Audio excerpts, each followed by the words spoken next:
Bismillahirrahmanirrahim. Assalamualaikum warahmatullahi wabarakatuh.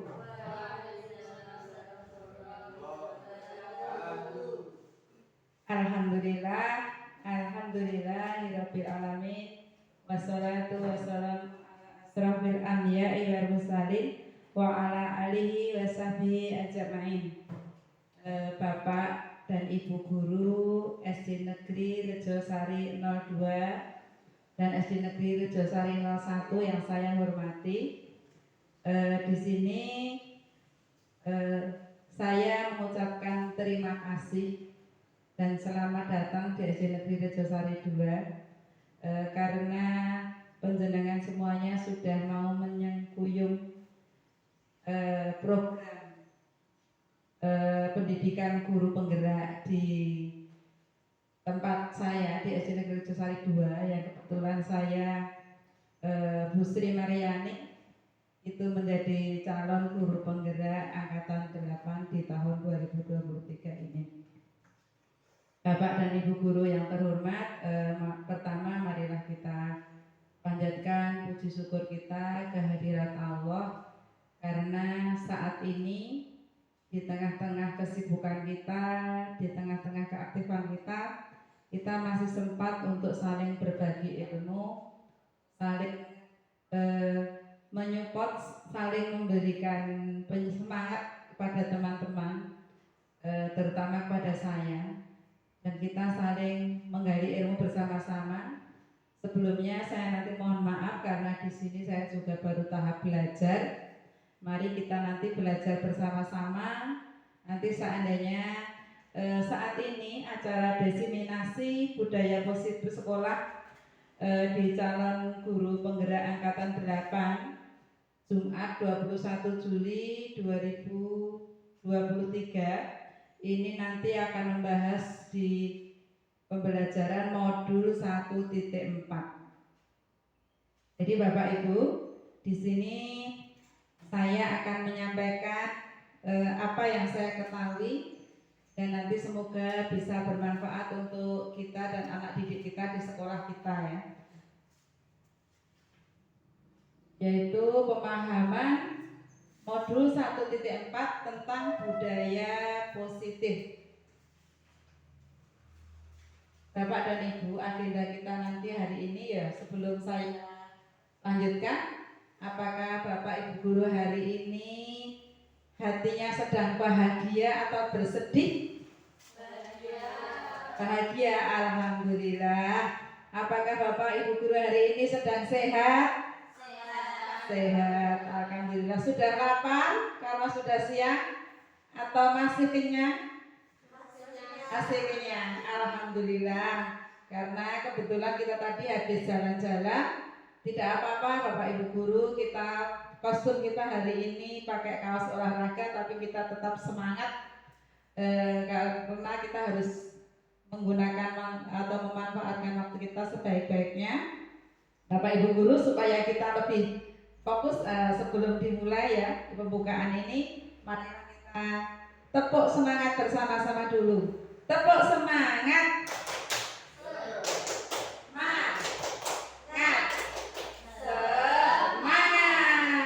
Alhamdulillah, Bapak Ibu guru masih semangat semuanya. Kita bahagia bersama-sama pada hari ini. Nah, agenda kita hari ini yang pertama yaitu nanti pembukaan, terus yaitu kompetensi lulusan atau capaian umum dan capaian khusus yang harus kita ketahui. Terus nanti ada pemahaman inti, terus eksplorasi konsep, mungkin nanti ada sedikit contoh-contoh yang sudah saya lakukan di SD ini, mungkin penjenengan nanti yang biasanya sudah mersani tapi nanti bisa kita lihat kembali. Yang terakhir nanti kita refleksi bagaimana perasaan penjenengan pada hari ini. Mungkin seperti itu. Untuk berikutnya yaitu tentang kompetensi lulusan di modul 1.4 ini nanti. Setelah kita belajar di modul 1.4 pendidikan calon guru penggerak, itu kita diharapkan mempunyai kontribusi untuk mencapai kompetensi lulusan yang Pertama yaitu memahami pentingnya mengetahui kebutuhan belajar dan lingkungan yang memfasilitasi seluruh individu di sekolah agar kita dapat meningkatkan kompetensinya secara aman dan nyaman. Terus kompetensi yang berikutnya yang nanti harus kita capai setelah lulus ini ya. Nanti kalau saya setelah lulus kok ternyata tidak seperti yang diharapkan ini, nanti tolong penjenengan semua mau mengoreksi saya. Dan intinya ngelengke Bu penjenengan itu belum sesuai dengan kemarin tujuan dari lulusan CGP yang sudah Ibu pelajari boleh.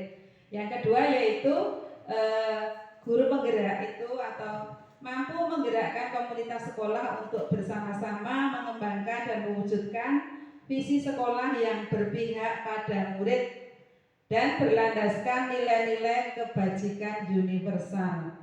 Jadi berdasarkan nilai-nilai kebajikan yang saat ini kita kita yakini bersama-sama. Ya, capaian umum di modul 1.4 ini yang pertama yaitu supaya memahami konsep pendidikan menurut Ki Hajar Dewantara dihubungkan dengan konsep budaya dan lingkungan positif di sekolah yang berpihak pada murid.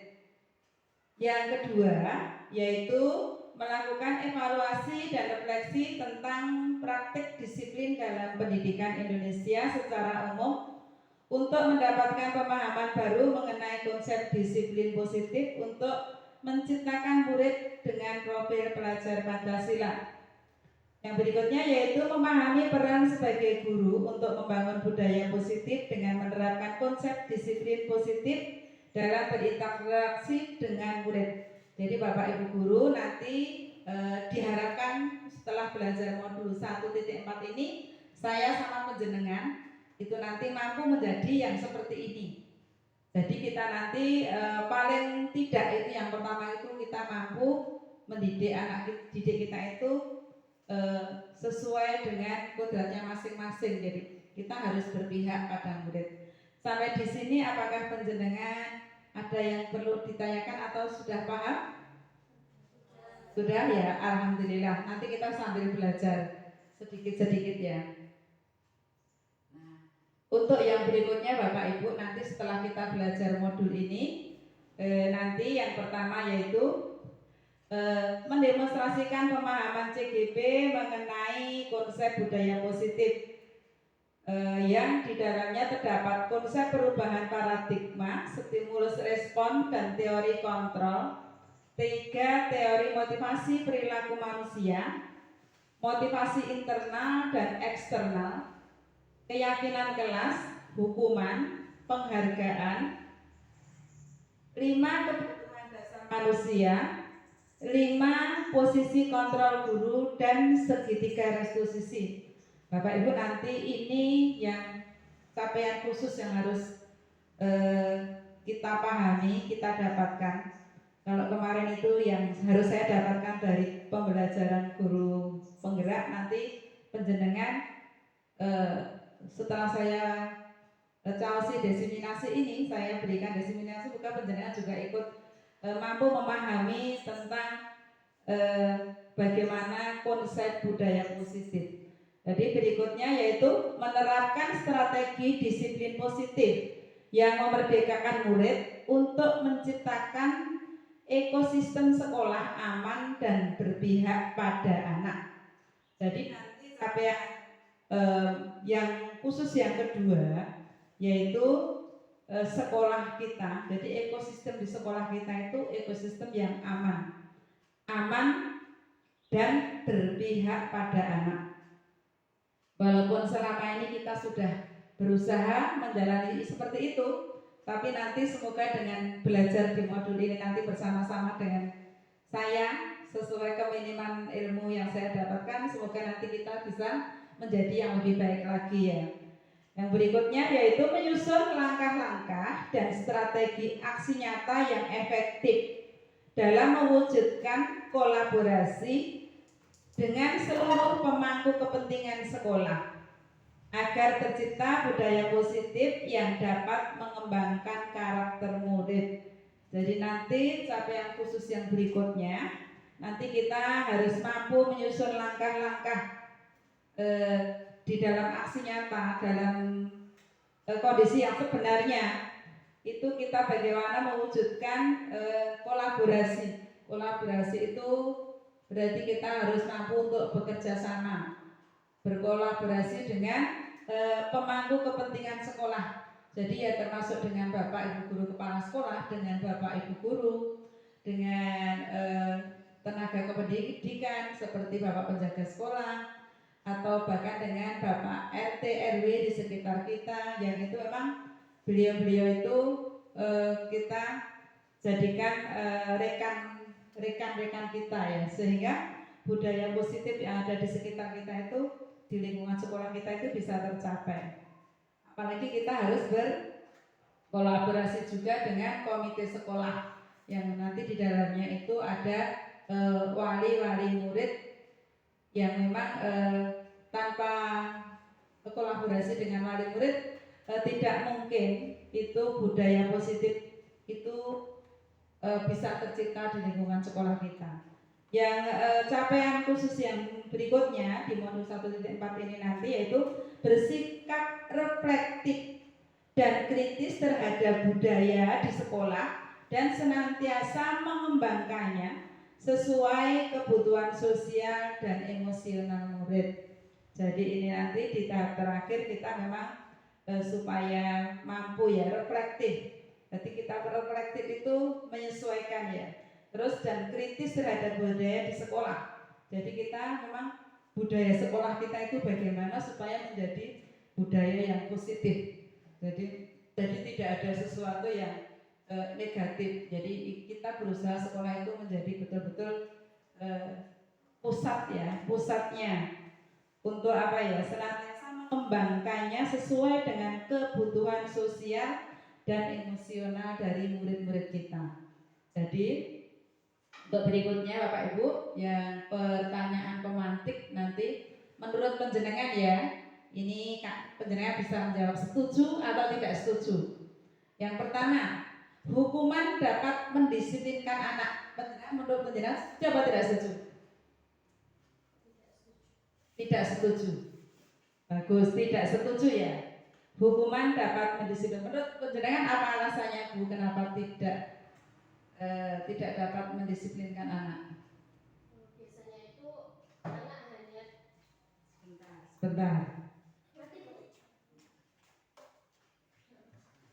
Kalau menurut saya, kalau hukuman itu kalau sifatnya misalnya biasanya itu kalau guru zaman dulu kan hukuman fisik itu biasanya hanya bersifat sementara, jadi tidak bisa mendisiplinkan anak seterusnya. Jadi hanya pada saat itu saja anak mungkin manut, tapi untuk depannya nanti mungkin anak mengulangi lagi. Ya, bagus. Tepuk tangan untuk berikan.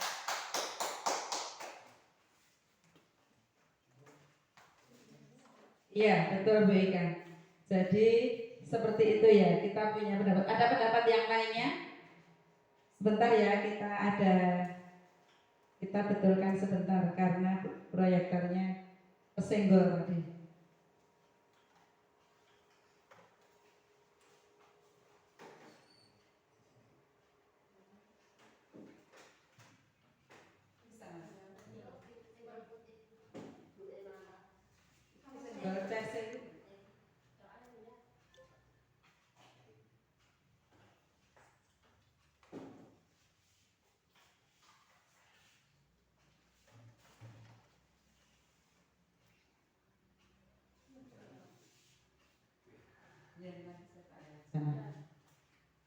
Mohon maaf Bapak Ibu, ada gangguan teknis sebentar, tapi tidak apa-apa. Nanti insya Allah bisa kita lanjutkan kembali.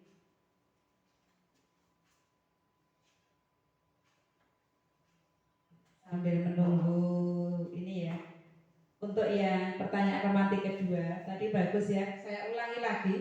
Tadi memang kalau kita hukuman dapat mendisiplinkan anak itu hanya sesaat itu saja dia baik, tapi setelah itu tidak ya, tidak disiplin lagi. Yang kedua yaitu pemberian hukuman dengan hal positif seperti membaca atau membersihkan halaman sekolah dapat meningkatkan disiplin anak. Menurut panjenengan ini setuju atau tidak setuju? Pemberian hukuman dengan hal positif seperti membaca atau membersihkan halaman sekolah dapat meningkatkan disiplin anak. Setuju atau tidak setuju? Tidak ada yang salah Bapak Ibu, semua jawaban itu betul. Panjenengan setuju ya ada betulnya, tidak setuju ya ada betulnya. Menurut panjenengan bagaimana? Nanti setelah kita belajar di bawahnya nanti baru ada tahu. Setuju? Setuju. Nah, kita lanjutkan yang berikutnya, yang ketiga coba. Nanti kita cek apakah termasuk setuju atau tidak setuju. Yang ketiga, memberi penghargaan dapat meningkatkan motivasi belajar anak. Setuju atau tidak setuju? Setuju. Memberi penghargaan dapat meningkatkan motivasi belajar anak. Apakah menurut panjenengan ini setuju? Setuju ya, sebagian besar setuju ya. Ada yang tidak setuju? Nah, nanti kita lihat apakah jawaban Bapak Ibu itu sudah ini. Kita pelajari dulu di bawahnya ya. Jadi hari ini nanti topik yang kita pelajari yang pertama yaitu disiplin positif dan nilai-nilai kebajikan universal. Yang kedua yaitu teori motivasi, hukuman dan penghargaan serta restitusi. Yang ketiga yaitu keyakinan keras. Yang keempat kebutuhan dasar manusia dan dunia berkualitas. Yang kelima yaitu restitusi dari 5 posisi kontrol sebagai guru. Yang keenam yaitu restitusi dari segitiga restitusi, yaitu tentang bagaimana kita menyelesaikan masalah dengan menggunakan segitiga restitusi. Jadi yang berikutnya yaitu kita akan belajar atau eksplorasi konsep di pembelajaran 2.1 yaitu disiplin positif dan nilai-nilai kebajikan universal. Di sini perubahan paradigma yaitu kegiatan kepalan tangan Bapak Ibu. Semuanya mengepalkan tangan. Ada A ya, dan B. Jadi ada anak A dan anak B. Anda dan teman Anda. A itu Anda dan B teman Anda. Panjenengan dibayangkan kalau diri panjenengan itu sebagai yang dicontohkan di sini. Sobeklah secari kertas kecil atau panjenengan pegang apa saja ya. Tuliskan benda atau sesuatu yang sangat berharga untuk Anda. Jadi jenengan bisa membayangkan menuliskan sesuatu di kertas yang sangat penting. Letakkan di salah satu tangan Anda dan genggam dengan erat. Sesuatu tersebut dengan segala daya. Buatlah sebuah kepalan sehingga barang itu betul-betul panjenengan apa itu ya, dikucai tenanan. Kepalanya dikepal kuat karena itu adalah barang yang sangat berharga menurut Anda. Menurut panjenengan itu sangat-sangat berharga. Ya, teman Anda B, teman sebelah Anda itu akan mencoba dengan sekuat tenaga dengan berbagai cara untuk meminta Anda memberikan benda tersebut. Teman Anda yang B tadi bisa membujuk, mengancam, menghardik, merayu, bahkan menyuap apa saja agar dapat membuka kepalan tangan Anda. Jadi panjenengan bisa membayangkan di posisi ini. Menurut panjenengan apa yang akan terjadi? Kalau Bu Ilham apa yang akan dilakukan? Ya kita yang A.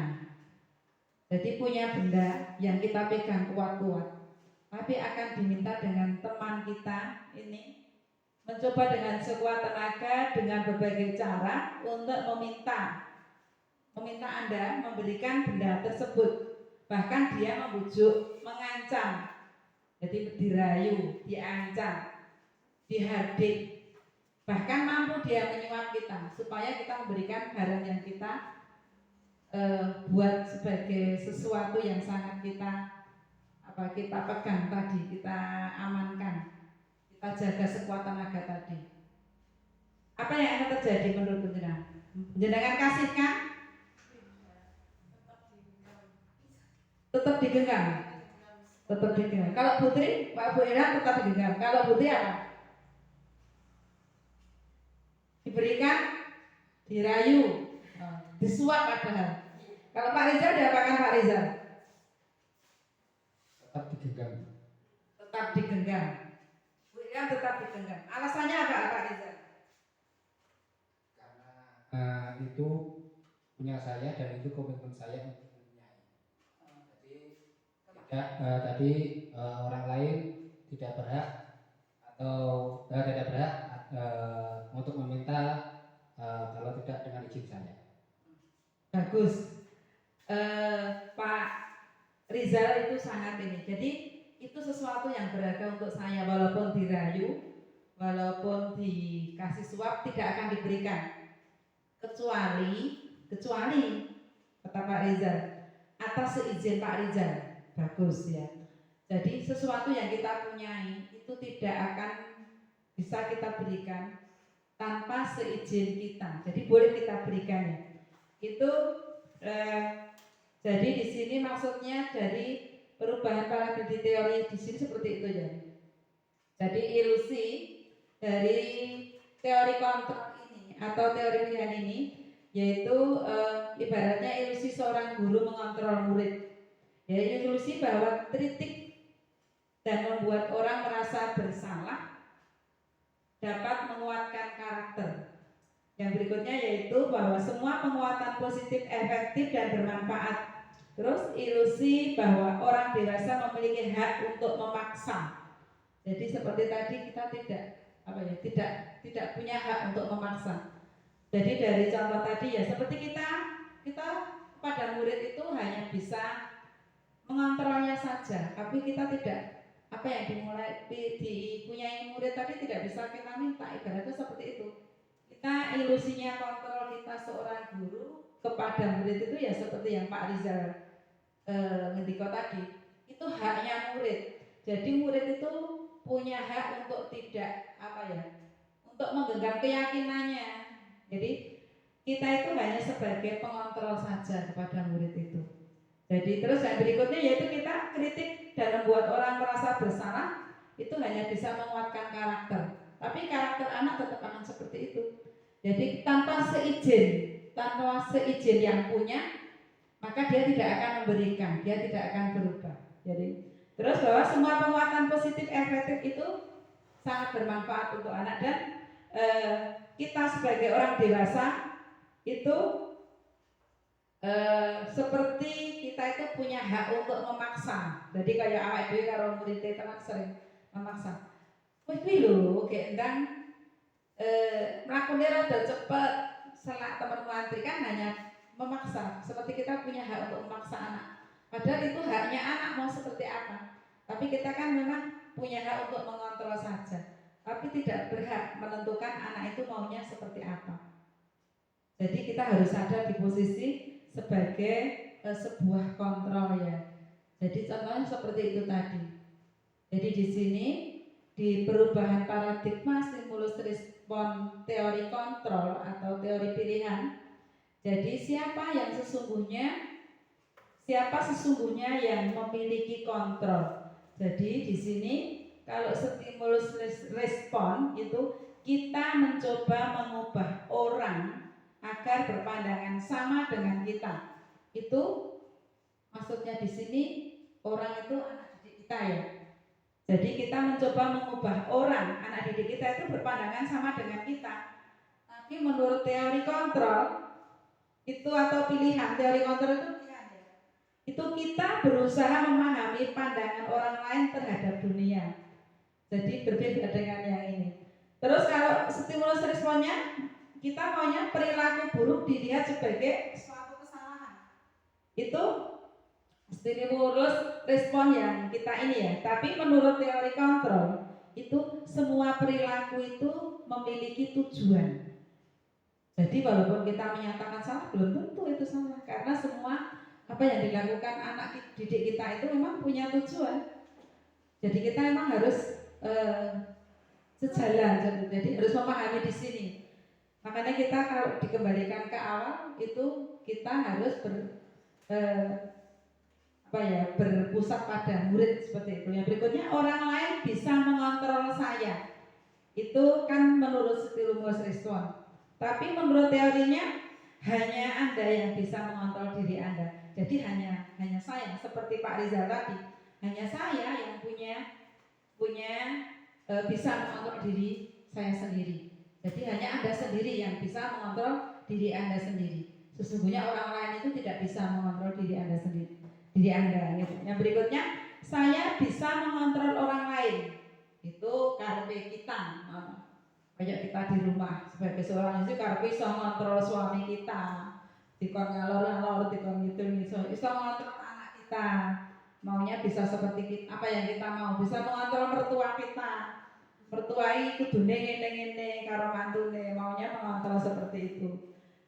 Sekolah ya ngono, dadi murid ya kudune nek gurune lagi cerita menerangkan ya ngrungokke. Itu kan karepe kita. Jadi saya bisa mengontrol orang lain, karepe orang lain bisa mengontrol kita kontrol. Tapi apa? Anda tidak bisa mengontrol orang lain. Jadi di sini kita harus memahami bahwa tidak bisa mengontrol orang lain. Yaitu berikutnya, pemaksaan ada pada saat bujukan gagal. Jadi nek awake dhewe bujuk-bujuk, ayolah Mas, sampe aja ngono kuwi lho. Akhirnya ujung-ujungnya maksa. Dipaksa ujung-ujungnya. Nek orang ngono aku mau ngene, ujungnya maksa. Tapi pada teori kontrol, kolaborasi dan konsensus menciptakan pilihan-pilihan baru. Jadi pada saat itu kita jangan memaksa. Di situ ada alternatif, yaitu kolaborasi. Jadi kita berdiskusi, berkomunikasi dengan baik, sehingga antara kita dengan murid kita, kalau di sekolah di kelas itu berarti kan di murid kita itu tidak ada sesuatu paksaan. Anak tidak merasa terpaksa untuk melakukan apa yang kita inginkan. Ada sebuah keyakinan yang nanti akan kita pelajari berikutnya, yaitu keyakinan kelas. Jadi anak itu melakukan kebaikan bukan karena kita, memang karena keyakinannya sendiri dia melakukan itu. Terus berikutnya yaitu model berpikir menang atau kalah. Jadi kita itu berpikir merasa kita bisa mengontrol, itu kita yang menang, atau orang lain yang kalah, atau kita yang kalah, orang lain yang memenangkan dari apa yang kita inginkan. Tapi kita itu model berpikir menang-menang. Jadi tidak ada semua yang kalah, semuanya bisa dianggap yang menang, tidak ada yang kalah di sini. Jadi begitu ya. Jadi disiplin positif di sini, ini kesimpulannya ya. Disiplin positif ini itu ada teori kontrol atau teori pilihan itu yang itu menurut pendapat Dr. William Glasser, yaitu Anda tidak bisa mengontrol orang lain, hanya Anda yang bisa mengontrol diri Anda. Jadi ini perlu kita ya. Terus berikutnya, semua perilaku yang di sini tadi kita akan, maka kalau sudah seperti ini, makna disiplin belajar kontrol diri dengan menggali potensi kita agar tercapai tujuan mulia, yaitu sesuatu menjadi seseorang yang kita inginkan berdasarkan nilai-nilai yang kita hargai. Terus kalau ini nanti akan berhubungan juga dengan berikutnya ya.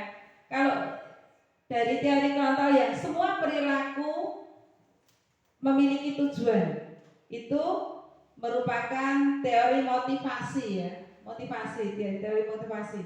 Terus model berpikir menang-menang, terus kolaborasi dan konsensus menciptakan pilihan-pilihan baru. Jadi tadi tidak ada paksa-maksa, karena kita kolaborasi akan ada konsensus atau pilihan baru ya, kesepakatan ya, atau keyakinan. Itu ada muncul 5 posisi kontrol. Berikutnya yaitu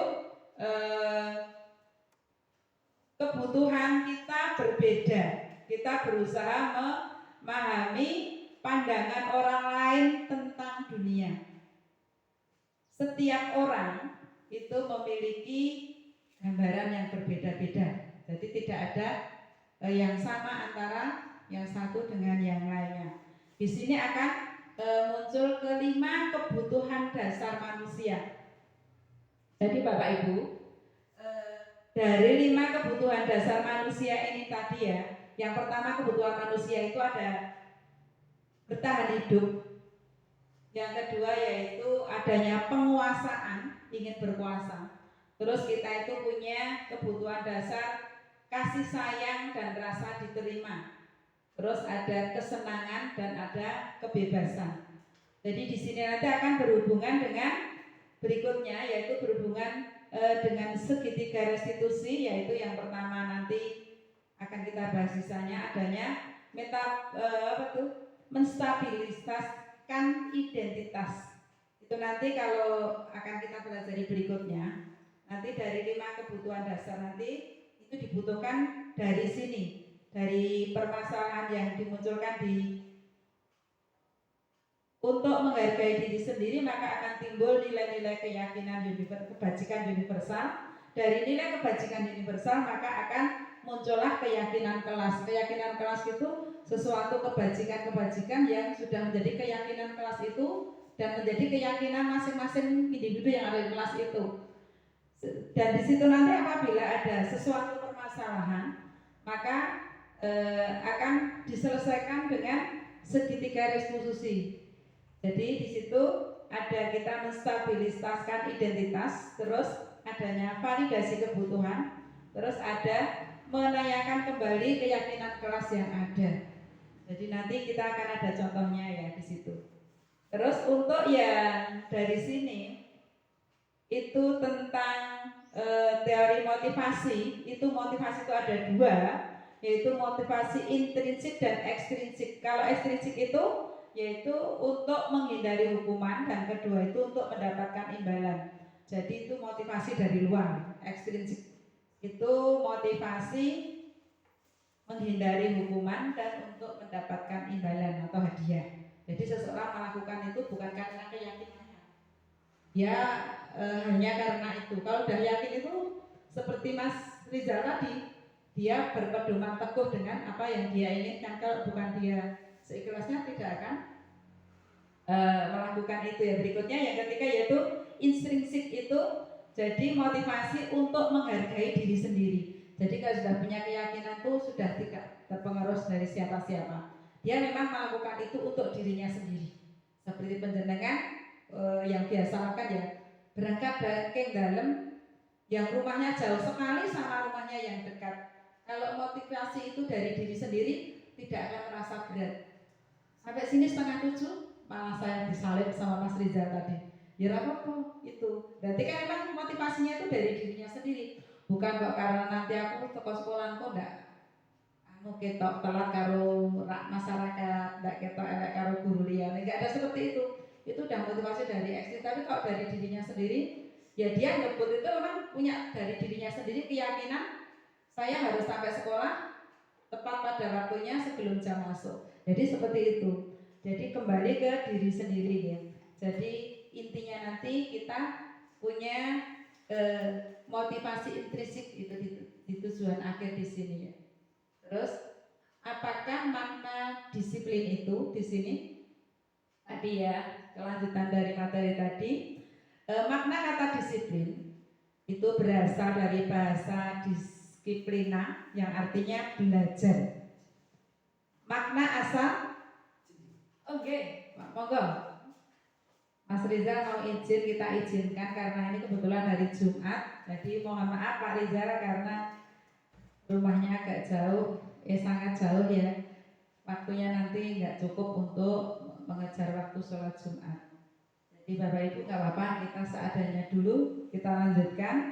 Yang berikutnya yaitu makna asal dari kata ini berkonotasi dengan disiplin diri dari murid-murid Socrates dan Plato. Disiplin diri membuat orang menggali potensinya menurut sebuah tujuan apa yang dia hargai. Namun dalam budaya kita, makna kata disiplin telah berubah menjadi sesuatu yang dilakukan sesuai sesuatu yang dilakukan seseorang pada orang lain untuk mendapatkan kepatuhan. Itu arti yang pada kenyataan saat ini ya. Terus kecenderungan umum adalah menghubungkan kata disiplin dengan ketidaknyamanan, bukan dengan apa yang kita hargai atau pencapaian suatu tujuan mulia. Jadi Bapak Ibu, selama ini disiplin menurut kita itu kayak apa ya tadi? Ketidaknyamanan. Kudu makan esuk, kudu ini, kudu pulang sore, dari seperti itu. Kesannya kayak tidak nyaman. Tapi kalau kita sudah ke dalam keyakinan diri kita, sudah menjadi keyakinan positif, budaya positif kita, itu udah, itu untuk diri kita sendiri, bukan untuk siapa-siapa. Maka dengan seperti itu, ya semua apa yang kita inginkan pun, apa yang ingin kita sampaikan ke anak pun akan mudah kita dapatkan. Sehingga karena apa? Karena itu sudah punya apa ya? Karena kita itu sebagai seorang guru kan emang dicontoh ya. Jadi kita itu engarso sung tulodo. Jadi sudah jelas sekali kita itu di depan pasti akan dicontoh. Kalau kita sendiri tidak punya keyakinan untuk berbudaya positif dalam hal kedisiplinan, masih merasa sebuah keterpaksaan, maka apalagi anak didik kita. Jadi mari kita kembalikan ke diri kita. Jadi Bapak Ibu di sini berikutnya ya, nilai-nilai kebajikan universal. Jadi dari kedisiplinan tadi, arti disiplin tadi, maka di sini kita harus mengarah ke nilai-nilai kebajikan universal. Nilai-nilai kebajikan adalah sifat-sifat positif manusia yang merupakan tujuan mulia yang ingin dicapai setiap individu. Nilai-nilai tersebut bersifat universal dan lintas bahasa, suku bangsa, agama, maupun latar belakang. Setiap perilaku atau perbuatan memiliki suatu tujuan. Itu pendapat dari Dr. William Dassel pada teori kontrol tahun 1984. Berikutnya yaitu dengan mengaitkan nilai-nilai kebajikan yang diyakini seseorang, maka motivasi intrinsiknya akan terbangun sehingga menggerakkan motivasi dari dalam untuk dapat mencapai tujuan mulia yang diinginkan.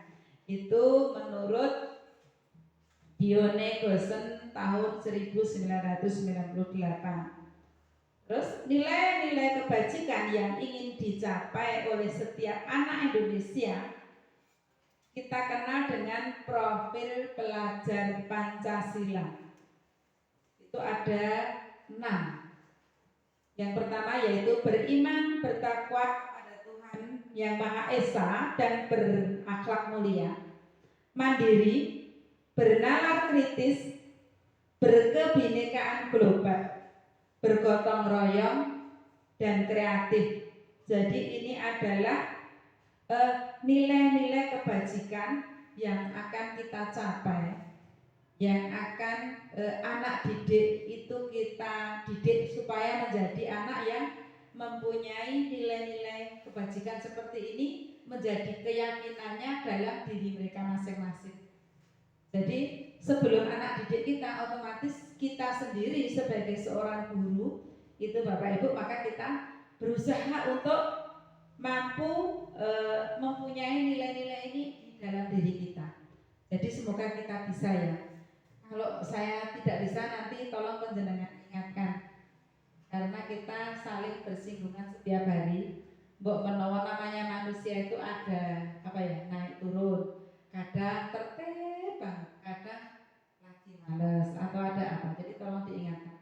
Berikutnya yaitu eksplorasi konsep di pembelajaran 2.2, yaitu teori motivasi, hukuman, dan penghargaan serta restitusi. Yang tadi sudah kita contohkan di awal. Di sini teori motivasi perilaku manusia.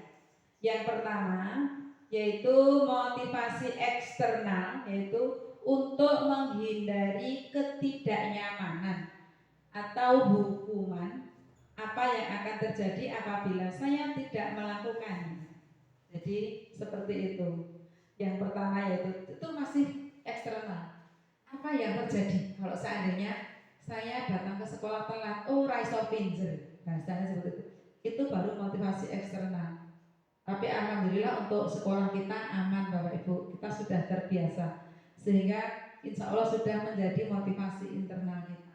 Jadi tidak ada sesuatu yang keterpaksaan.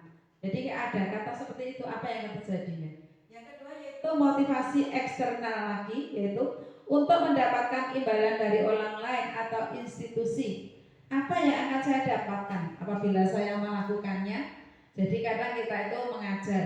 Saya mengajar itu harus 24 jam. Nek orang, nek tidak. Waduh, jangan sertifikasiku ya ora cair. Nah, seperti itu. Atau mungkin engko nek aku pinjerku kuwi kurang. Saka kehadiran kurang 3 kali, maka sertifikasiku tidak cair. Nah, itu masih ke eksternal Bapak Ibu. Jadi kayak motivasinya itu imbalan dari seseorang, dari institusi. Beda kalau penjenengan itu pinjer itu kebetulan saja. Kebetulan kita saat ini harus pinjer. Memang kalau kita keyakinan kita itu sudah sudah jadi tanggung jawab kita. Kalau pergi itu memang datang sekolah itu 6:30 sampai jam 7 sudah sampai di sini, itu sudah jadi keyakinan pribadi kita. Jadi itu sudah aman Bapak Ibu. Panjenengan neng awak yo penak, neng ati yo tentrem karena sesuatu yang dinikmati, disyukuri, dijalani tanpa ada sebuah keterpaksaan itu neng awak ya marai sehat ya Bu ya. Nanti kebetulan kalau kita mendapatkan sertifikasi cair itu adalah reward yang Allah berikan. Jadi itu bukan ininya. Kalau alhamdulillah kita dapat murid banyak, itu pun juga reward dari Allah. Allah mendatangkan hati-hati di sekitar rakyat atau masyarakat di sekitar kita itu mendekat dengan kita. Itu memang janji Allah kalau setiap kebaikan yang kita lakukan akan kembali ke diri kita sendiri. Wujudnya apa? Ya wujudnya kita di sini tentram, anak-anak itu di sekitar kita itu kita datangi pun juga merasa tidak terpaksa untuk sekolah di sini, jadi seperti itu. Berikutnya yaitu motivasi internal, yaitu tujuan disiplin positif, yaitu untuk menghargai diri sendiri. Jadi saya akan menjadi orang yang seperti apa bila saya melakukannya. Jadi ya seperti itu, kita menghargai diri kita sendiri. Jadi tidak ada tujuan selain diri kita sendiri. Kalau kita sudah profil pelajar Pancasila, jadi kita melakukan ini untuk diri saya sendiri, diri kita sendiri sebagai tanggung jawab kita. Untuk apa? Untuk tetap beribadah kepada Allah. Jadi beribadah itu kan ada. Jadi kalau ada niatnya ke situ, maka tidak ada yang bisa mengganggu atau menggoyangkan pendirian kita. Seperti yang Mas Rizal tadi contohkan. Ya pendirian kita sendiri yang harus ini. Berikutnya yaitu masuk ke merdeka, belajar ya. Merdeka menurut Ki Hajar Dewantara. Merdeka itu artinya tidak hanya terlepas dari perintah. Jadi orang kok bu kolone bu tolong jenengan wis perintah iki. Jadi seperti itu, tidak seperti itu. Merdeka itu artinya tidak hanya terlepas dari perintah, akan tetapi juga cakap buat memerintah diri sendiri. Jadi orang penjenengan tindak sekolah tadi, contohnya tadi disiplin pagi hari ya tadi yang kita contohkan, itu sudah bukan karena kepala sekolahnya itu memerintahkan, tapi penjenengan memang sudah menjadi menyuruh diri penjenengan sendiri, keyakinan diri penjenengan sendiri. Kalau pagi jam 7 di bel itu sudah bukan lagi perintah dari dari Pak Guru atau perintah dari aturan yang kita tuliskan. Itu sudah jadi keyakinan penjenengan. Kalau jam 7 ya sudah kita, jadi sudah berjalan dengan sendirinya. Karena itu sudah jadi menjadi keyakinan diri penjenengan sendiri. Jadi itu merdeka di sini adalah merdeka untuk mampu menyuruh diri kita sendiri. Jadi terlepas dari perintah orang lain. Termasuk penjenengan kok ada suara azan jam 12 di musola SD kita itu, penjenengan mendengar kok langsung ambil sendal berangkat. Itu sudah bukan lagi Bu kepala sekolah, monggo Bu sampun azan, tidak. Alhamdulillah kalau sekolah kita sudah tidak seperti itu. Penjara sudah berjalan aja sendiri. Anak-anak sudah dari setelah itu langsung menuju sholat, langsung sholat 2 berjamaah. Seperti itu sudah keyakinan sendiri. Jadi di sini merdeka di sini bukan berarti merdeka dari bebas dari perintah, bukan. Tapi kita sudah merdeka sini merasa mampu memerintahkan untuk diri kita sendiri ya. Jadi seperti itu pengertian dari merdeka. Bukannya wah wis merdeka ya sak senenge diulang kenek ora kenek di kon mlayu ya ora apa-apa, ora diulang ya ora apa-apa. Bukan seperti itu makna merdeka di sini maksudnya. Jadi anak merdeka di sini merdeka dia belajar seperti apa, tetap belajarnya seperti apa. Jadi di sini kita lanjutkan berikutnya ya, dihukum oleh penghargaan. Jadi tadi kan ada kata setuju apa tidak setuju Bu? Tadi kalau sebuah penghargaan itu adalah di sini dihukum oleh penghargaan. Bahwa penghargaan berlaku sama dengan hukuman.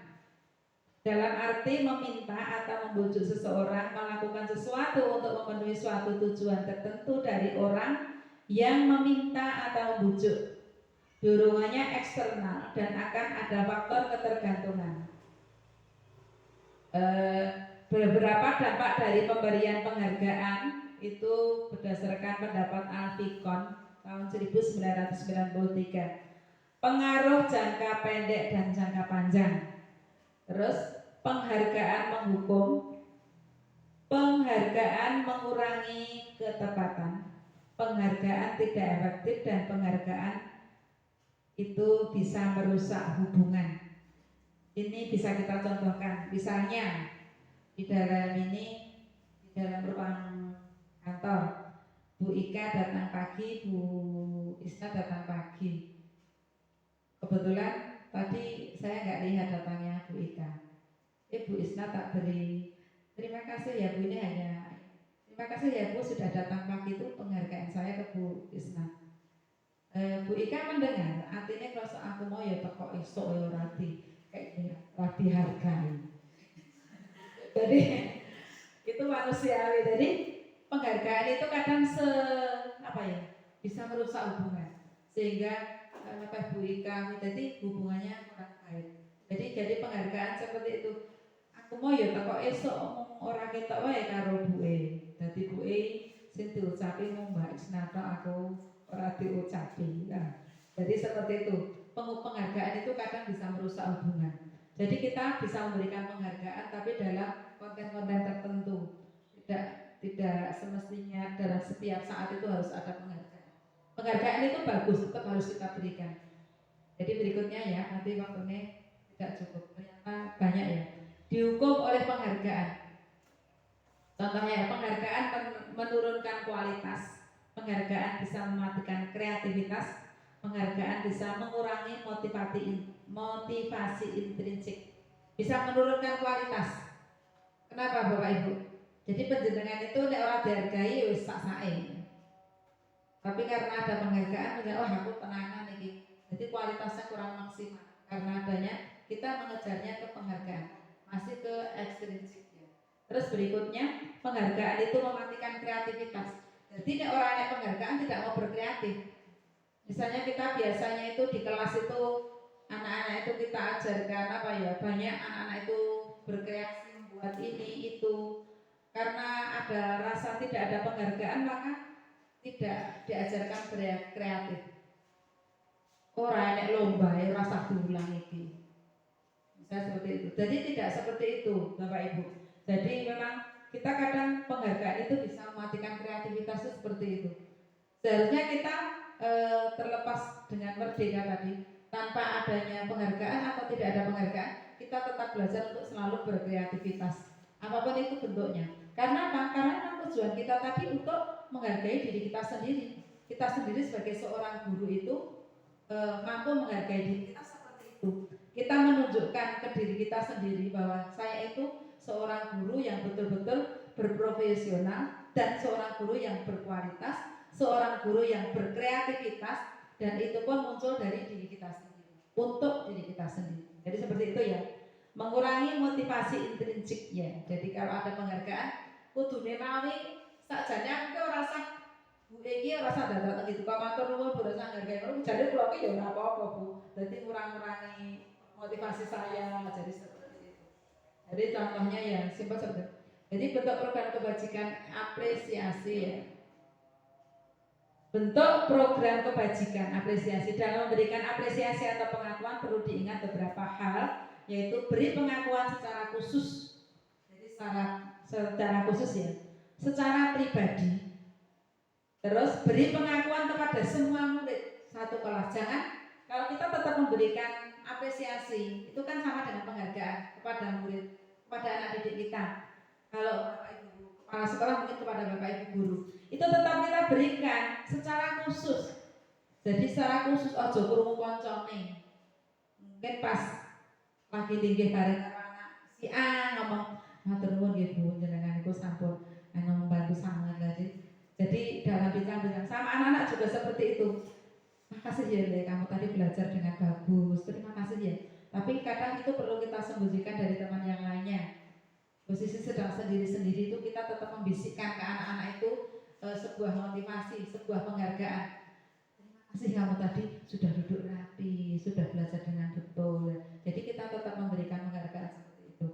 Jadi berikutnya, jadi secara pribadi ya. Jadi tapi kita berikan itu secara bergantian. Jadi satu sekolah, satu kelas itu kita semua beri penghargaan. Jadi tidak terkecuali. Jadi boleh aja kita, ayo kita tepuk tangan untuk teman-teman kita semuanya seperti sekarang. Tepuk tangan untuk Bapak Ibu guru semuanya. Jadi ya seperti itu. Jadi boleh kita menghargai semuanya secara bersama-sama. Jadi beri pengakuan secara konsisten. Jadi sering. Jadi ojo pas lagi ini tok, pas anak lagi down adalah orang melakukan kita tidak beri penghargaan, tetap beri penghargaan. Nanti biar muncul lagi semangatnya. Jadi secara konsisten ya, terus berkelanjutan, jangan berhenti memberi apresiasi kepada semua anak itu.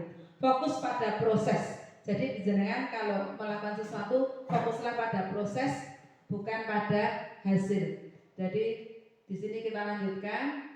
Contoh pengakuan atau apresiasi kebajikan. Pembukaan saya kemarin saya perhatikan itu anak ya, contohnya ya. Terus ada saya menghargai, terima kasih untuk jadi kemarin saya perhatikan Nabila belajar dengan baik ya. Terima kasih. Jadi seperti itu. Ini contoh-contohnya ya. Saya menghargai usaha kamu nak. Besok ditingkatkan lagi ya, walaupun nilainya kurang bagus, tapi aku beri penghargaan. Terus terima kasih ya untuk kerjasamanya kemarin, besok bisa ditingkatkan lagi. Terima kasih ya tadi sudah datang ke sekolah, besok bisa datang lebih pagi lagi ya. Walaupun anak tadi emang terlambat, tapi kita jangan bilang, kok telat ngopo, jadi nggak boleh seperti itu. Jadi kita lanjutkan tindakan guru, yaitu tugas perbedaan hukuman dan konsekuensi. Di sini apa perbedaan antara konsekuensi dengan hukuman? Jadi kalau hukuman itu sesuatu yang menyakitkan harus terjadi. Kalau konsekuensi sesuatu yang harus terjadi. Jadi kalau hukuman itu misalnya terlambat malah disuruh keliling lapangan, itu hukuman menyakitkan. Tapi kalau konsekuensi itu contohnya merobek buku temannya tidak sengaja, besok menggantinya atau membetulkannya, dilem. Loh kamu tadi, guru tadi melihat kamu merobek bukunya si Ana. Nah menurutmu bagaimana? Oh iya Bu, saya minta maaf, nanti saya betulkan. Itu konsekuensi. Jadi bukan merobek buku temannya, sebenarnya benar salah ya, tapi kita tidak boleh menyelesaikan begitu ya. Jadi seperti itu. Anak membenci kedisiplinan, jadi anak menghargai disiplin, konsekuensi itu. Paksaan itu adanya stimulus tambahan, mendorong anak menyakiti diri sendiri, gitu. Mendorong anak agar mudah menyesuaikan diri, konsep diri yang buruk, konsep diri yang baik. Anak boleh belajar untuk menyembunyikan kesalahan, anak belajar untuk mematuhi marah, rasa bersalah, permalukan, merasa tak dihargai, kehilangan hak, dibuat tidak nyaman, diasingkan untuk sementara. Jadi konsekuensi sama hukuman itu memang hampir sama tapi tidak sama. Kalau konsekuensi itu berhubungan dengan apa yang anak lakukan, tapi kalau hukuman itu lebih ke tidak ada hubungan dengan apa yang anak lakukan dan cenderung menyakitkan, membekas sesuatu yang tidak baik pada diri anak. Jadi lebih baik kita memberikan konsekuensi kepada anak yang melakukan sesuatu yang tidak baik, jangan memberi hukuman. Apa itu restitusi?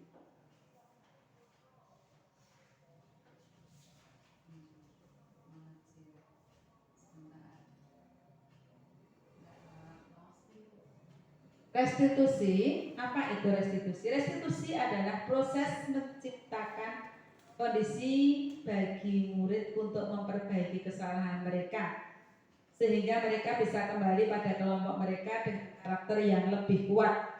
Restitusi juga merupakan proses kolaboratif yang mengajarkan murid untuk mencari solusi untuk masalah mereka dan membantu murid berpikir tentang orang seperti apa yang mereka inginkan menjadi tujuan mulia dan bagaimana mereka harus memperlakukan orang lain. Itu maksudnya segitiga restitusi. Jadi seperti yang kita lakukan tadi, yang saya tunjukkan tadi, kalau anak itu melakukan kesalahan, maka kita tanyanya baik-baik. Tadi guru melihat ini, benarkah? Menurutmu itu benar apa? Tidak. Nanti ada contohnya. Jadi anak mengakui sendiri itu salah atau benarnya. Terus berikutnya identitas gagal hukuman, identitas sesuatu yang menyakitkan harus terjadi. Konsekuensi itu sesuatu memang yang harus terjadi. Restitusi merupakan pilihan. Jadi setelah anak melakukan, anak kita beri pilihan. Menurutmu kalau kamu merobek kertas temanmu tadi, bagaimana? Jadi bukan kita yang menentukan harus kamu ganti, tidak. Jadi anak memberikan pilihan sendiri. Oh Bu, itu kan saya robeknya. Berarti saya nanti yang akan membetulkan bukunya. Besok saya akan menggantinya Bu. Jadi anak sendiri yang menentukan pilihan apa yang harus dia lakukan. Jadi seperti itu ya. Kita lanjutkan berikutnya. Nanti 9 ciri-ciri restitusi, yaitu yang pertama, bukan untuk menebus kesalahan, namun untuk belajar dari kesalahan. Jadi anak itu kalau sudah melakukan kesalahan, dengan kita berikan restitusi, itu nanti anak itu akan belajar. Oh berarti kalau saya merobek kertas teman, kan saya harus membetulkan. Dia belajar. Berarti besok saya tidak. Dia belajar sendiri.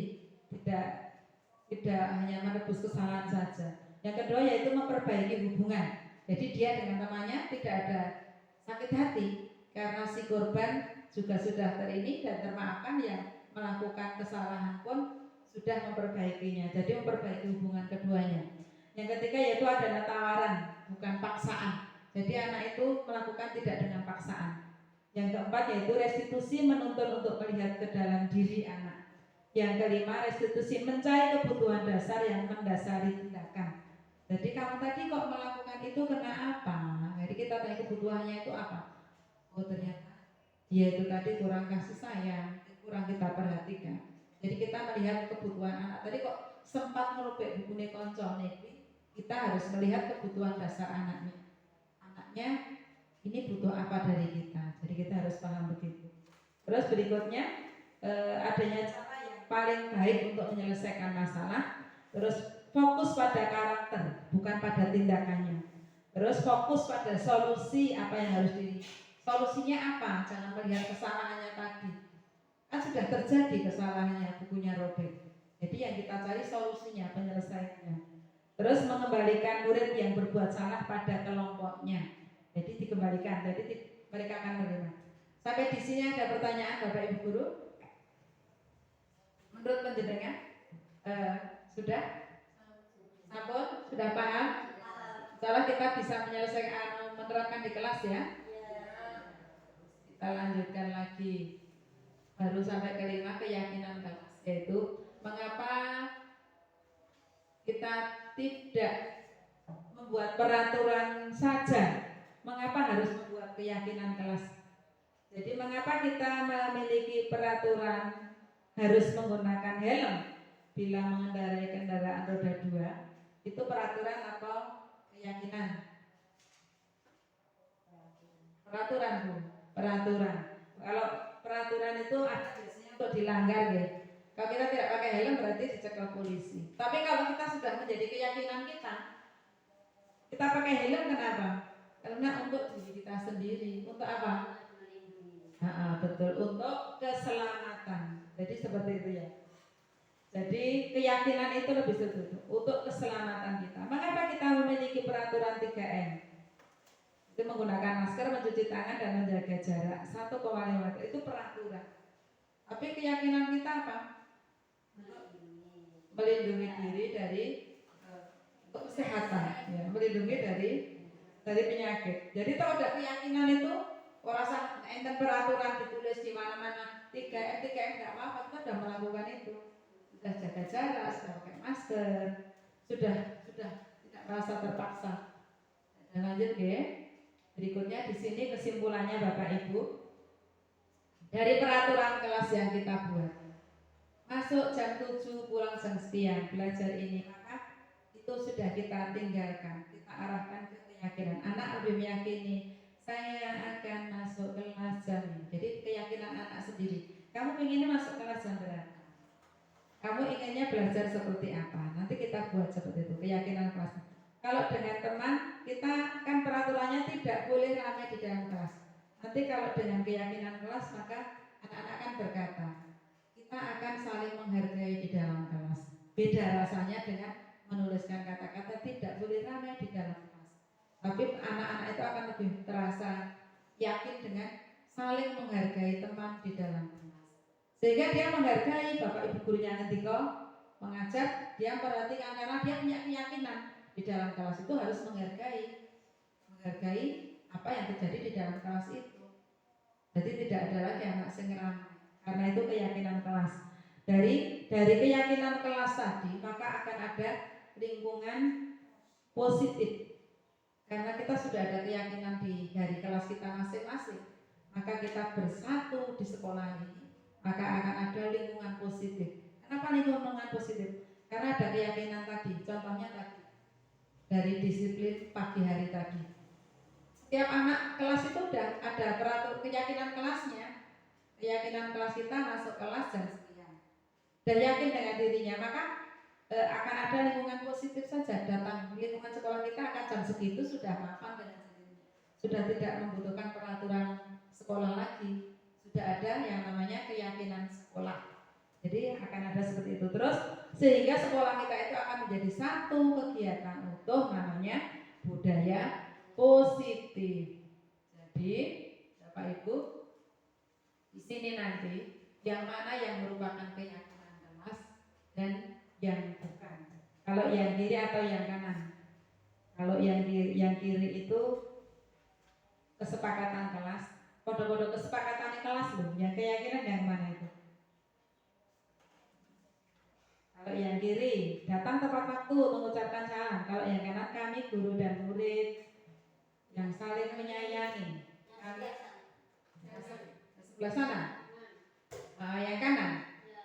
Betul, yang kanan. Yang menjadi keyakinan kelas itu yang benar yang kanan. Kenapa?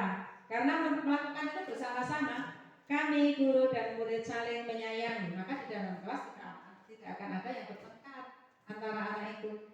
Dan guru dengan murid itu saling menyayangi juga.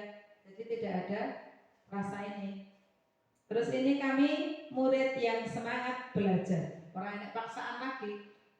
Wis sinau, kowe garap tugas. Ene garapen.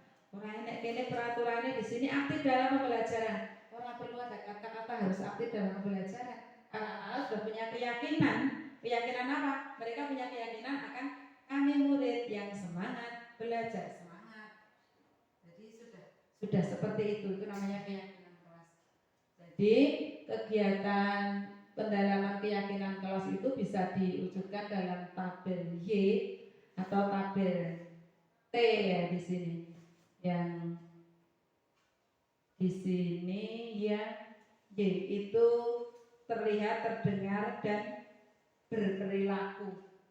Hormat, bekerja, diterima dan dimiliki.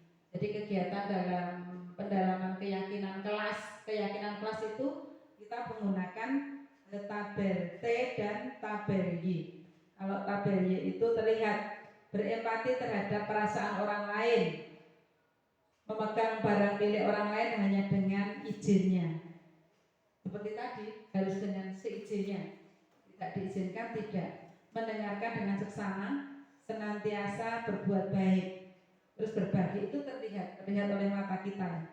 Terdengarnya satu orang berbicara, yuk saya bantu. Kita bisa selesaikan ini bersama-sama. Terima, tolong ya, permisi. Itu kan kita sering mendengar kata-kata seperti itu di kelas. Jadi terima kasih, permisi, bolehkah saya pinjam? Jadi ya kita mendengarkannya seperti itu karena sudah dengan keyakinan kelas tadi, maka suasana kelas itu akan terdengar seperti itu. Jadi nanti akan segera saya kembalikan ya. Jadi kalau pinjam murah terus. Jadi anaknya itu dengan sadar, maka kita akan mendengar kata-kata seperti itu di kelas kita. Terus berperilaku, anak-anak akan selalu berperilaku tersenyum ramah, memberikan salam hormat, dan memberikan ruang bekerja untuk orang lain, dan postur tubuhnya akan selalu tenang karena tidak ada keinginan untuk jual jalil atau karena sudah menjadi keyakinan dirinya, ada keyakinan kelas tadi. Jadi hormat yaitu tampak seperti, datang tepat waktu, tampak seperti itu. Tidak tampak seperti, jadi sering hadir terlambat. Jadi kita sudah tampak seperti itu, terlihat saja ya. Datang tepat waktu, menyapa teman dan guru setiap hari. Jadi mengembalikan barang teman yang telah dipinjam dan mengucapkan terima kasih. Tapi tidak tampak seperti itu, seperti kanannya tidak mengembalikan barang itu kalau kita tidak punya keyakinan keras. Jadi seperti itu Bapak Ibu. Di sini dilanjutkan kebutuhan dasar manusia. Di sini ada kebutuhan dasar manusia, tadi sudah saya singgung. Ada 5 kebutuhan dasar manusia, yaitu kasih sayang dan rasa diterima, belonging, power itu penguasaan, ada kebutuhan hidup, survival, ada kebutuhan ingin kebebasan, freedom, ada keinginan fun atau kesenangan. Jadi kita itu pada dasarnya setiap manusia itu punya 5 kebutuhan khusus, kebutuhan dasar yang harus terpenuhi. Salah satu tidak terpenuhi dari ini, maka kita tidak normal, tidak bisa sesuai pada, tidak bisa berjalan sesuai pada karena salah satu kebutuhan tidak terpenuhi. Jadi kita harus terpenuhi kelima kebutuhan dasar ini. Jadi itu terus ada 5 posisi kontrol. Kita sebagai seorang guru itu punya 5 posisi kontrol. Yang pertama itu sebagai penghukum. Penghukum itu menghardik, menunjuk, menyakiti, itu sebagai penghukum. Itu kalau kita sebagai guru itu ada 5 karakter guru. Posisi kita itu seperti apa? Kontrol kita sebagai guru itu jadi seperti apa? Sebagai penghukum itu ya menghardik, menunjuk, atau membuat rasa bersalah, itu ceramah dan mengatakan seharusnya kamu itu jangan seperti itu, Le. Seharusnya kamu itu duduk pada tempatnya, kok kamu keliling-keliling, itu kan merasa bersalah. Itu posisi kita baru sebagai pembuat rasa bersalah. Atau kita posisi sebagai teman untuk anak didik kita, itu membuatkan alasan-alasan untuk muridnya. Jadi kamu itu lebih baik ini, jadi beri alasan.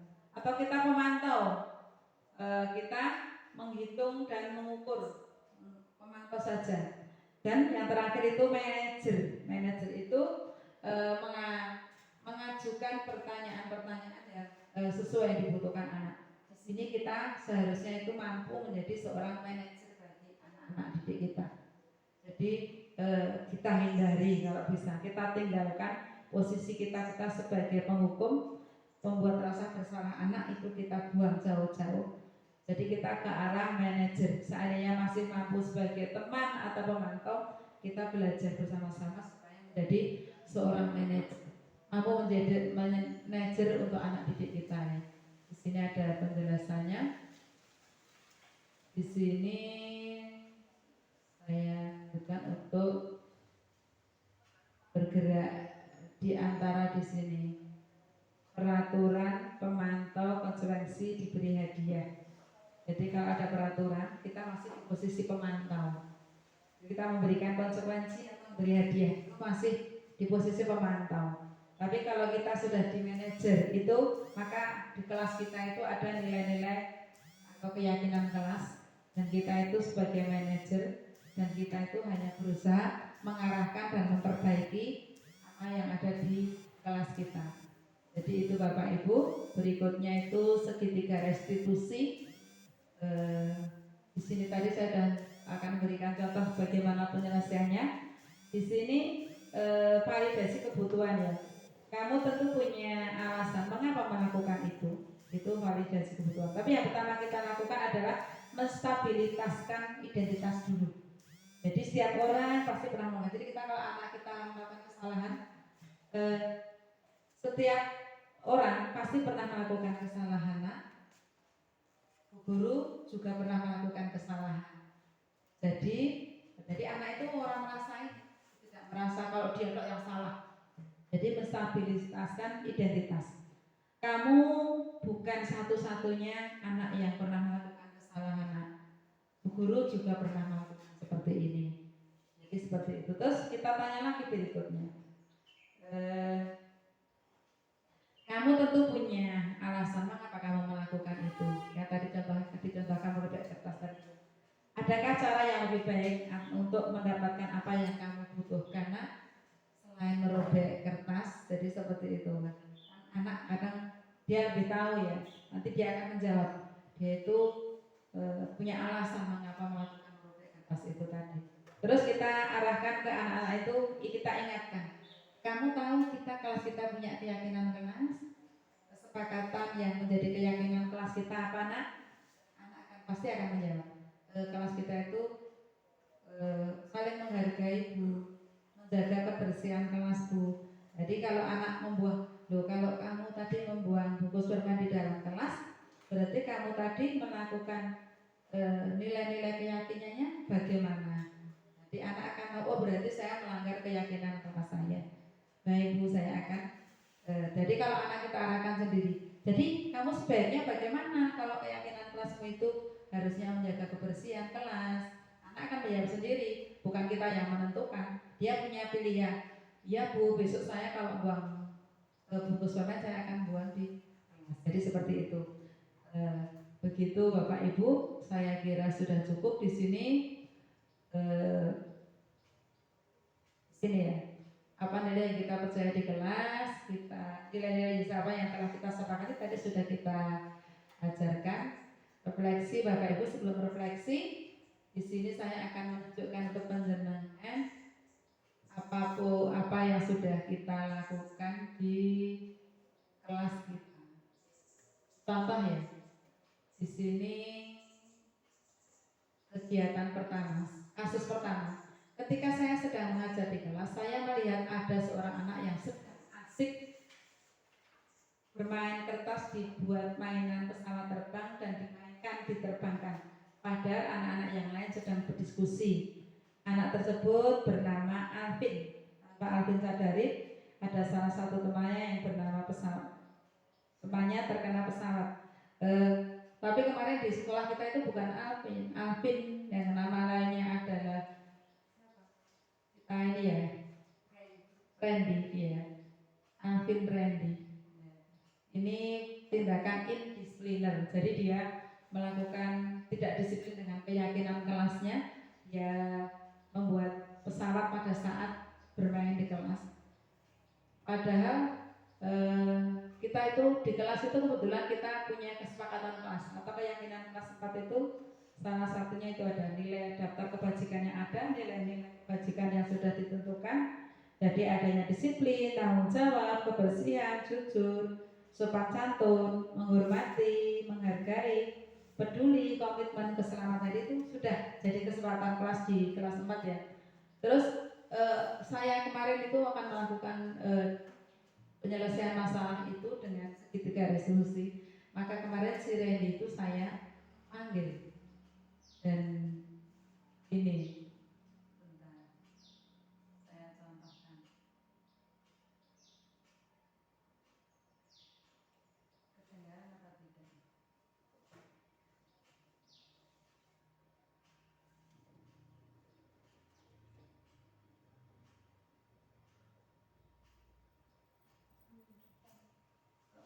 Hidup ya.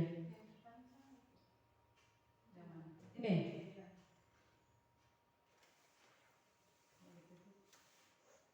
Hidup loh seharusnya.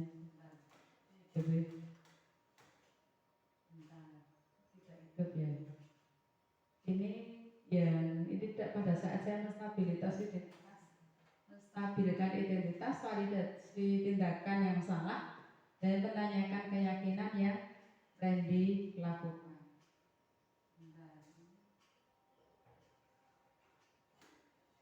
Videonya tidak slideshow. Coba siap ada yang lihat betul kan? Coba.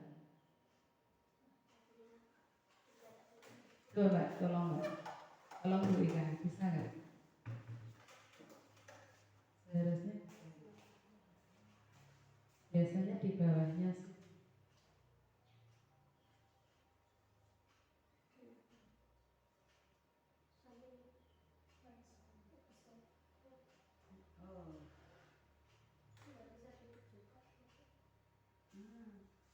Jadi mohon maaf, ini seharusnya ada kegiatan yang diselesaikan. Sebentar, kemarin coba tak buka dari kegiatan di sini ya. Bentar, di penyimpanan saya yang lain. Di situ ada contohnya yang dilakukan anak.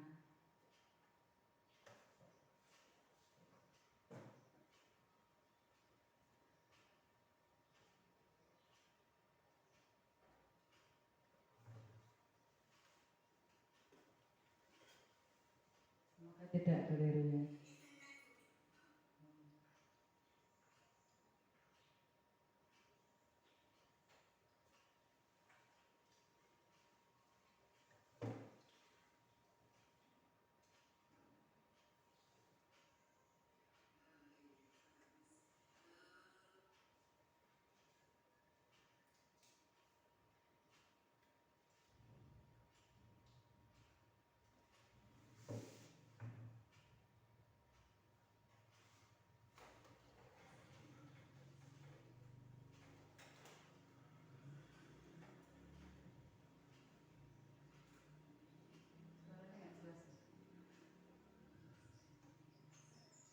Kedengaran nggak?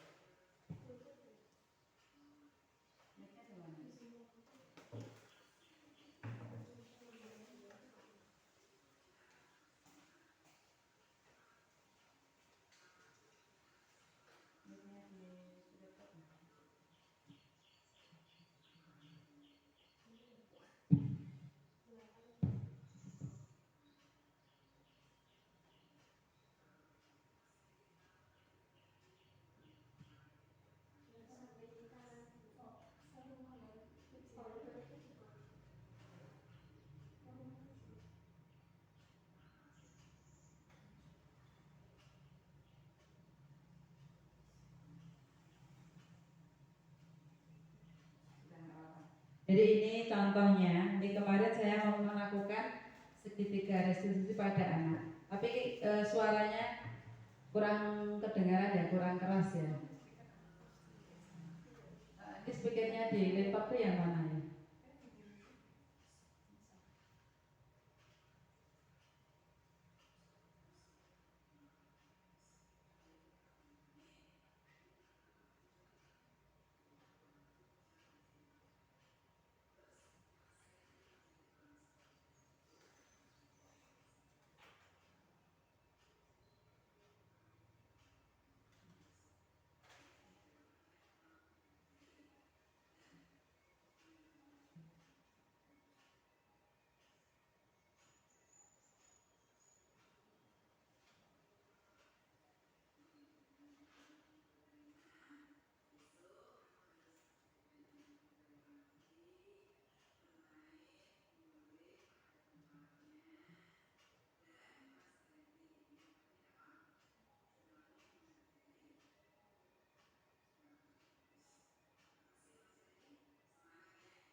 Nah itu ibu-ibu kemarin sempat terjadi di kelas 4 itu Randy melakukan main pesawat di dalam, tapi kita melakukannya itu dengan pendekatan penyelesaian masalahnya dengan segitiga restitusi, sehingga anak itu menyelesaikan masalahnya itu tidak kita paksa, tapi dia punya pilihan sendiri seharusnya dia mau jadi seperti apa. Mungkin itu Bapak Ibu dari saya. Refleksi di sini ya.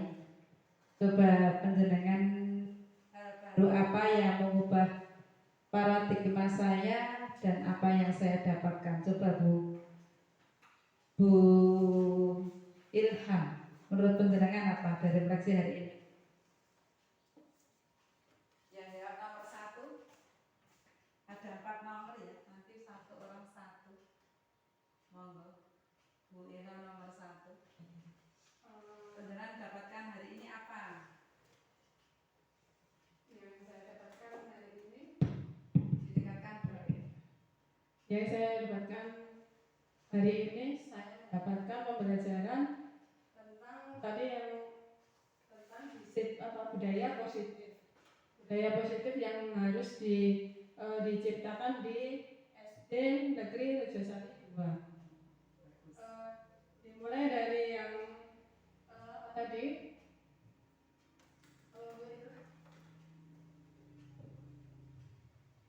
yang terakhir tadi, untuk menciptakan budaya positif di sekolahan kita harus membuat suatu keyakinan di kelas yang dimulai dari murid dan bapak ibu guru di sekolahan.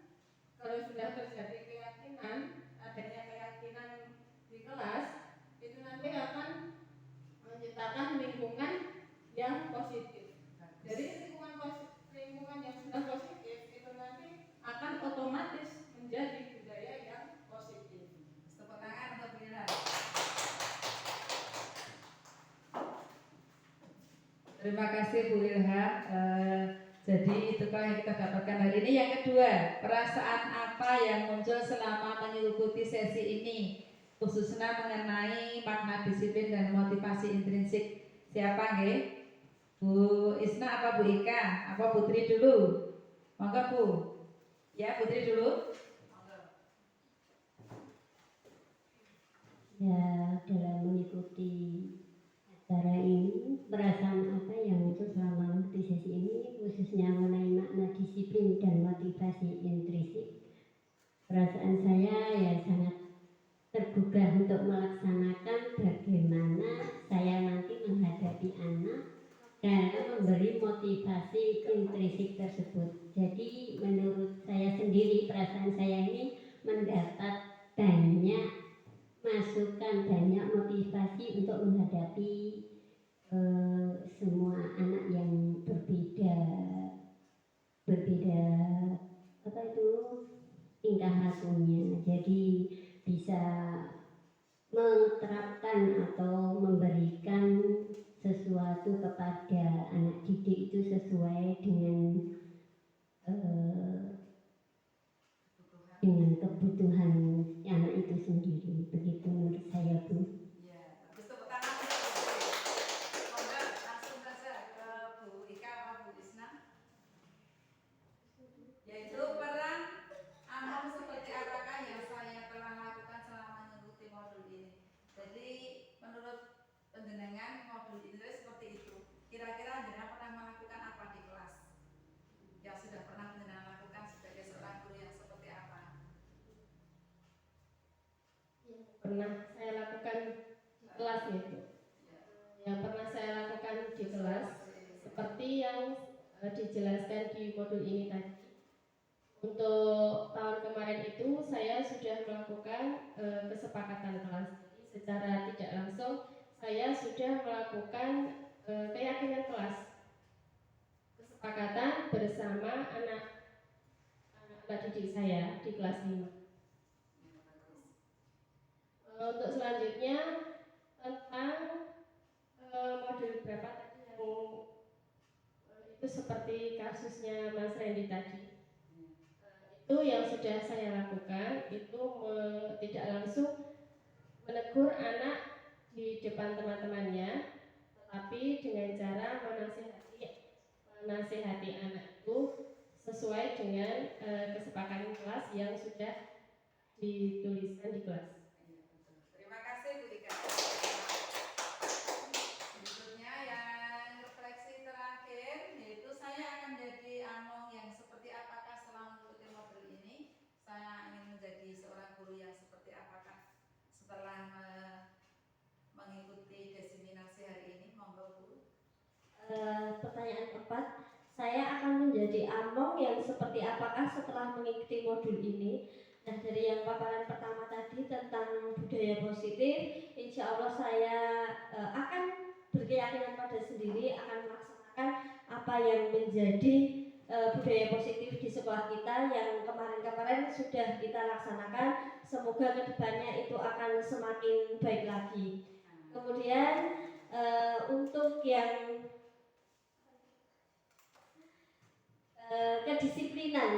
kedisiplinan tadi memang secara umum itu pengertiannya kan untuk merubah menjadi patuh atas berbagai peraturan. Nah, itu akan saya rubah menjadi keyakinan diri sendiri untuk menjalankan itu dengan keyakinan, bukan keterpaksaan atau bukan dari peraturan-peraturan yang telah ada selama ini. Gitu. Dengan kesadaran diri. Ya, bagus, tepuk tangan. Alhamdulillah, Ibu-ibu. Alhamdulillah Bapak Ibu, hari ini alhamdulillah acara desiminasi hari ini sudah selesai dan saya Sri Mariani SPDSD calon guru penggerak angkatan 8 mengucapkan banyak terima kasih atas kerjasama panjenengan. Semoga ilmu hari ini yang kita pelajari bersama-sama, kita manfaatkan bersama-sama sehingga kita betul-betul mampu menjadi seseorang guru yang mempunyai keyakinan yang benar, keyakinan yang baik, yang sesuai dengan kodrat kita sebagai seorang guru, sehingga kita mampu mengajar anak didik kita, mampu menjadikan anak itu sebagai pusat dari apa yang kita lakukan dan memperlakukan mereka sesuai dengan kodratnya masing-masing, kodrat alamnya maupun kodrat zamannya. Mungkin itu Bapak Ibu, terima kasih. Saya tutup pertemuan kita ini. Semoga nanti di lain waktu kita bisa belajar lagi bersama. Wassalamualaikum warahmatullahi wabarakatuh.